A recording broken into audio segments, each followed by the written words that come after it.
So our PS, environment, Dr. Yeno, our director at the ministry, Dr. Pacifica Ogora, all our protocols of staff, ladies and gentlemen, good morning. Good morning. Good morning once again. Good morning. Thank you so much. My name is Charles Mwangi. I work for Pan-African Climate Justice Alliance as head of programs and research, and I'm standing in for my executive director, Midika, who was supposed to be this meeting, but then he traveled out of the country for some issues that we have to address. So I'm representing him this morning. And maybe just to mention that the Pan-African Climate Justice Alliance is a civil society organization that works in Africa, in 51 countries in Africa, and our study is to agitate or to claim justice for the African people, especially when it comes to matters climate change.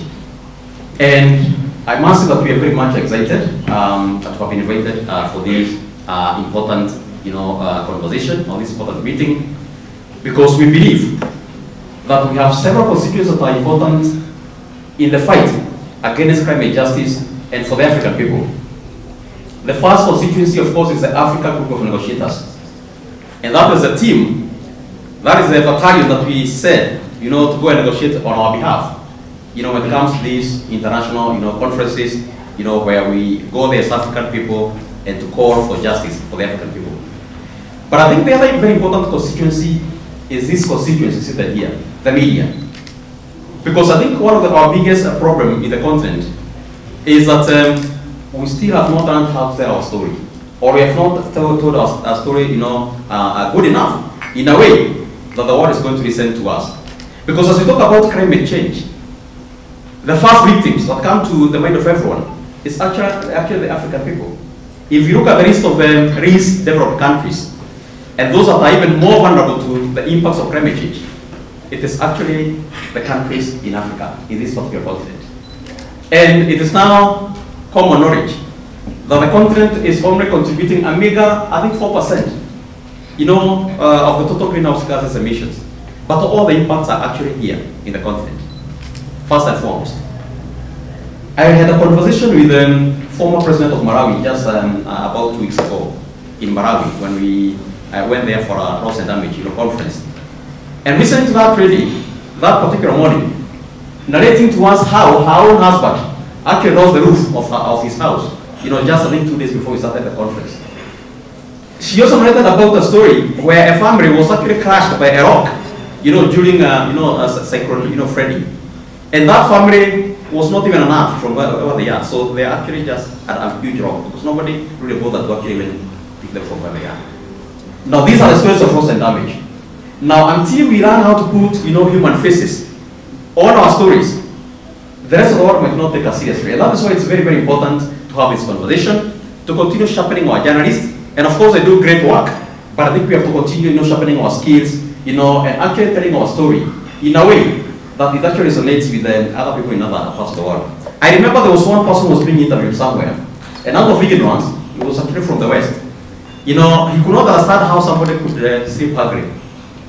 And I'm told the response was, why would somebody sleep hungry? Why can't they eat pizza? Out of ignorance, some people still don't understand how somebody can actually sleep hungry.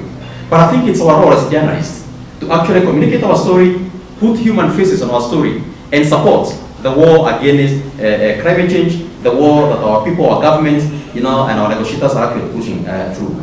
Remember they say, until that time when an hunter runs to tell his story, the story will always glorify the hunter.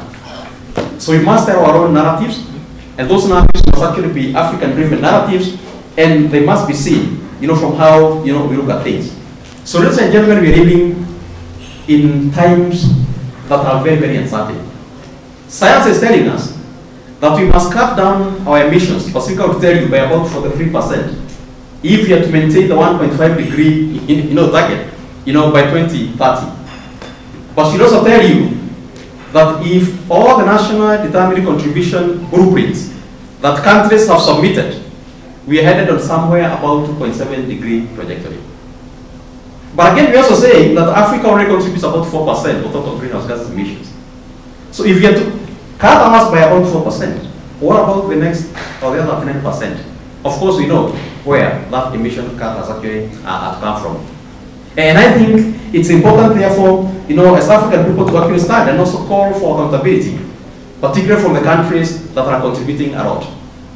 I know we have always been told that we have to be inward looking, and we must also look at what we need to do, internally, so that we can be able to avert some of these particular challenges that we're experiencing, the impact of climate change. But Dr. Ngero will tell you from the ministry, we're already working too much as a country, or as African people. We're already committing so much of our budgets to actually support our people to adapt. When we do cash transfers in Massabit, when we have challenges, with drought in that particular area, like we had, I think last year, we had the worst drought in 40 years in the Horn of Africa. And our government spent so much in terms of trying to save our people, by even giving food relief.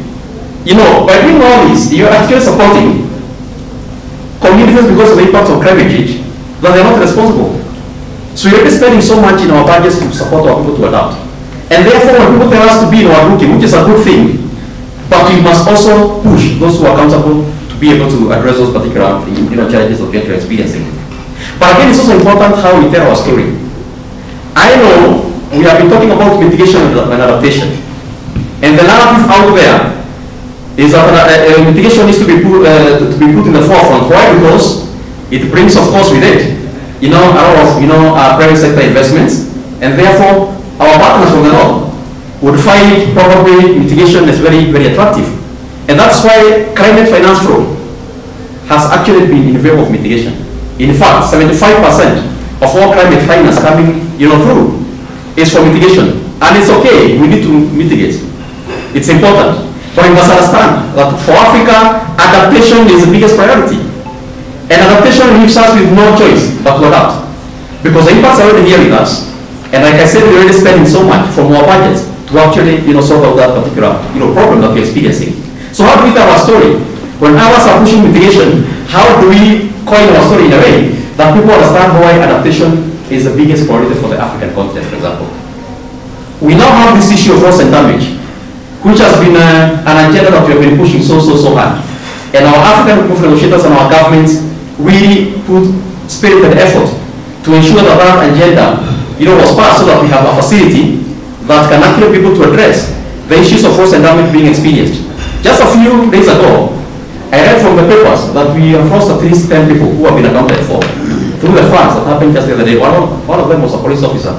It takes a lot to train a police officer in the country. And others, of course, are mothers. Others are fathers. And so when you see those figures, they're not just figures, but they represent fathers, mothers, sisters to someone, and government officials, who have invested in. And you see, when those issues happen, for example, and our people have been able to push, our governments have been able to push, we have at least a facility that was operationalized, of course, last year in Dubai.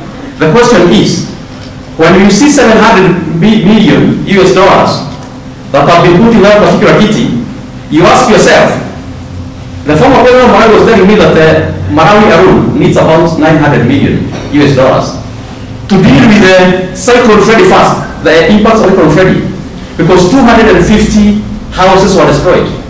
Malawi government has not even been able to construct not even 10% of those houses back. Now, if Malawi alone needs about 900 million US dollars, and now we are celebrating 700 million that has been put in a global kitty, what are we saying? How do we express, the actual needs of our people?